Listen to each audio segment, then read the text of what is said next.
Hello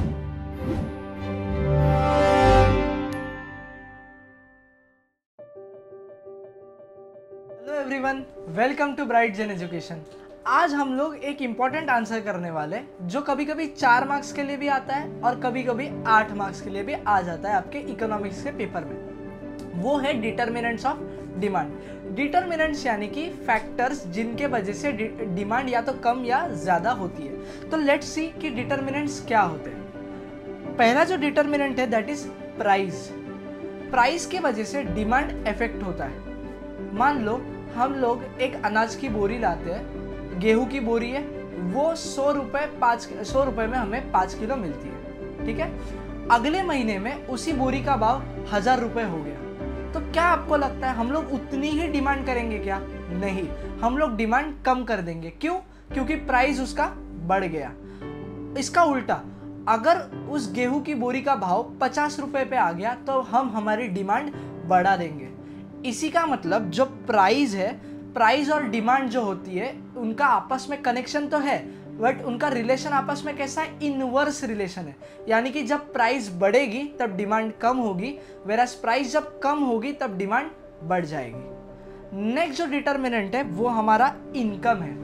मान लो मेरी income है 1 लाख रुपए महीना और मैं उससे सारे खर्चे, मम्मी पापा को पैसे देता हूँ, मेरे पे EMI है वो सब पे करता हूँ। मेरे हाथ में लास्ट में महीने के आखिर में 25,000 बचते हैं, वो मैं स्पेंड करता हूँ। मैं महीने में 3-4 बार मल्टीप्लेक्स जाता हूँ मूवी देखने के लिए। अगर मान लो मेरी इनकम 1 लाख से बढ़ के 4 लाख हो गई तो मेरी स्पेंडिंग में मैं बढ़ा दूंगा ना, तो मैं ज़्यादा बार मल्टीप्लेक्स जाऊंगा, तो मैं ज़्यादा रेस्टोरेंट्स में जाऊंगा। इसका मतलब मेरी जब इनकम बढ़ेगी तो मेरी डिमांड भी बढ़ जाएगी। बट अगर मेरी इनकम 1 लाख रुपए जो थी वो कम होके 20,000 रुपए हो गई तो क्या लगता है मैं स्पेंड कर पाऊंगा क्या? नहीं। इसी का मतलब इनकम और डिमांड में डायरेक्ट रिलेशन है। अगर इनकम बढ़ेगी तो डिमांड भी बढ़ जाएगी, अगर इनकम कम होगी तो डिमांड भी कम हो जाएगी। जो नेक्स्ट इंपॉर्टेंट फैक्टर है जिसके वजह से डिमांड इफेक्ट होता है that is size of population.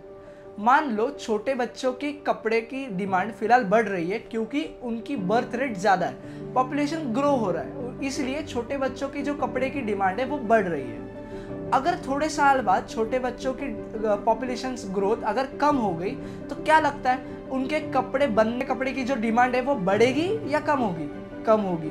इसी का मतलब जब ज़्यादा पॉपुलेशन होगी तो एक डिमांड ज़्यादा होती है और जब पॉपुलेशन कम होती है तो डिमांड कम हो जाती है। नेक्स्ट इंपॉर्टेंट फैक्टर है टैक्सेशन पॉलिसी। मान लो मैं 50,000 रुपये मंथली कमाता हूँ, उसमें से मैं 20,000 रुपये का टैक्स पे करता हूँ, तो मेरे हाथ में कितना बचा? 30,000 रुपये। इसी 30,000 को हम लोग क्या बोलेंगे? Disposable income. क्या बोलेंगे? Disposable income. डिस्पोजेबल इनकम वो होती है जो टैक्स कट करने के बाद हमारे हाथ में बचती है। अभी मेरे हाथ में कितने पैसे बचे? 30,000 रुपये। तो ये 30,000 रुपये को मैं डिस्पोज कर सकता हूँ, यानी कि मैं जहाँ मर्जी वहाँ खर्च कर सकता हूँ। मान लो गवर्नमेंट ने टैक्स बढ़ा दिया, अभी जो पहले गवर्नमेंट मुझसे 20,000 रुपये लेती थी, अभी गवर्नमेंट 40,000 लेने लगी, तो मेरे हाथ में पैसा कितना बचेगा? 10,000 रुपये। तो आपको क्या लगता है मेरी डिमांड बढ़ेगी या कम होगी? कम होगी ऑब्वियसली, क्योंकि मेरे हाथ में पैसे ही कम बचे। बट अगर गवर्नमेंट खुश हो गई मेरे पे और बोला कि आप टैक्स ही मत दो, तो मेरे हाथ में तो पूरी बच जाएगी मेरी सैलरी 50,000, तो मैं ज़्यादा खर्चा कर पाऊंगा। इसी का मतलब अगर टैक्सेशन ज़्यादा हो गया तो डिमांड कम हो जाएगी, बट अगर टैक्स कम हुआ तो डिमांड बढ़ जाएगी। नेक्स्ट जो डिटर्मिनेंट है वो है prices of complementary goods. Complementary जैसे हम लोग ने पिछले वीडियोस में किया था, कॉम्प्लीमेंट्री मतलब ऐसे 2 प्रोडक्ट्स एक साथ चाहिए जिससे हमारी एक सिंगल वांट सेटिस्फाई हो सके, जैसे कार एंड पेट्रोल। मान लो पेट्रोल के दाम 1000 रुपये लीटर हो गए, तो क्या लगता है गाड़ियों की बिक्री कम हो जाएगी या बढ़ जाएगी? कम हो जाएगी। क्यों? क्योंकि गाड़ी पानी से तो नहीं चलेगी, पेट्रोल डालना पड़ेगा। तो पेट्रोल जब महंगा हो जाएगा तो कार की जो डिमांड है वो कम हो जाएगी। बट अगर उल्टा हो गया, पेट्रोल के भाव 10 रुपये लीटर आ जाएंगे तो ऑटोमेटिकली कार के डिमांड बढ़ जाएगी, क्योंकि उससे जो रिलेटेड प्रोडक्ट है उसके भाव इफेक्ट हो रहे हैं। तो इसी को हम लोग कहते हैं prices of complementary goods. Next जो फैक्टर है वो है प्राइजेस ऑफ सब्स्टिट्यूट गुड्स। मान लो मैं चाय पीता हूँ, 20 रुपए की चाय पीता हूँ और कॉफ़ी आती है 40 रुपए की। मैं चाय इसलिए पीता हूँ क्योंकि वो मुझे अफोर्ड हो पा रही है, क्योंकि मेरी सैलरी कम है तो मैं 20 रुपए की चाय अफोर्ड कर सकता हूँ, बट मैं 40 रुपए की कॉफ़ी अफोर्ड नहीं कर सकता। बट अगर कॉफ़ी के दाम गिर गए, 40 रुपए से 10 रुपए आ गए, तो मैं चाय पीऊँगा क्या? नहीं, मैं कहाँ शिफ्ट हो जाऊँगा? कॉफ़ी में।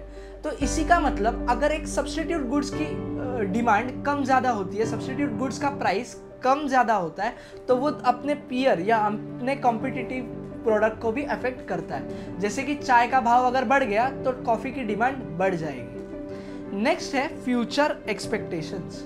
ये बहुत इंपॉर्टेंट है, थोड़ा डिटेल में समझना। सोने का भाव आज 80,000 रुपये 1 तोले का चल रहा है, ठीक है, मतलब 10 ग्राम 80,000 रुपये में आता है। अगर मुझे पता है कि 2 महीने बाद ये भाव कम होने वाला है 60,000 रुपये में, तो क्या आपको लगता है मैं आज खरीदूंगा क्या? नहीं, मैं 2 महीने बाद ही खरीदूंगा। क्यों? क्योंकि मुझे पता है फ्यूचर में उसके भाव कम होने वाले हैं। तो जब एक आदमी फ्यूचर प्रेडिक्ट करता है तो उसके वजह से डिमांड अफेक्ट हो जाती है। नेक्स्ट जो डिटर्मिनेंट है वो टेस्ट, हैबिट और प्रेफरेंस है। टेस्ट यानी कि मान लो एक दुकान की पानी पूरी मुझे पसंद है, तो भले उसका भाव कितना भी कम ज़्यादा हो तो मैं वहीं से खाऊंगा। क्यों? क्योंकि मेरे दिमाग में उसकी टेस्ट फिट हो गई है, मैं नहीं चाहता कोई और पानी पूरी ट्राई करना। इसलिए मैं इरिस्पेक्टिव ऑफ प्राइसेस, दाम बढ़े या कम हो, मैं उसी पानी पूरी वाले से खाऊंगा। नेक्स्ट है हैबिट। मान लो मुझे कुछ अल्कोहल या ड्रग्स की आदत है, तो भाव अगर कम ज़्यादा भी हो रहा है ना, तो भी वो हैबिट बन गई है, वो अभी मुझसे नहीं छूट पाएगी। तो भाव बढ़े या कम हो, मेरी डिमांड उतनी ही रहेगी। नेक्स्ट है प्रेफरेंस। मान लो पुराने ज़माने के कपड़े वापस ट्रेंडिंग में आ गए, तो सारे लोग क्या करेंगे? उस ट्रेंडिंग कपड़े की डिमांड बढ़ा देंगे। क्यों? क्योंकि अभी वो ट्रेंड में है। अगर कोई कपड़े आउटडेटेड हो गए तो क्या हम उसकी डिमांड करेंगे? नहीं, हम लोग उसका प्रेफरेंस बंद कर देंगे, यानी कि उसकी डिमांड करना बंद कर देंगे। तो ये था डिटर्मिनेंट्स ऑफ डिमांड।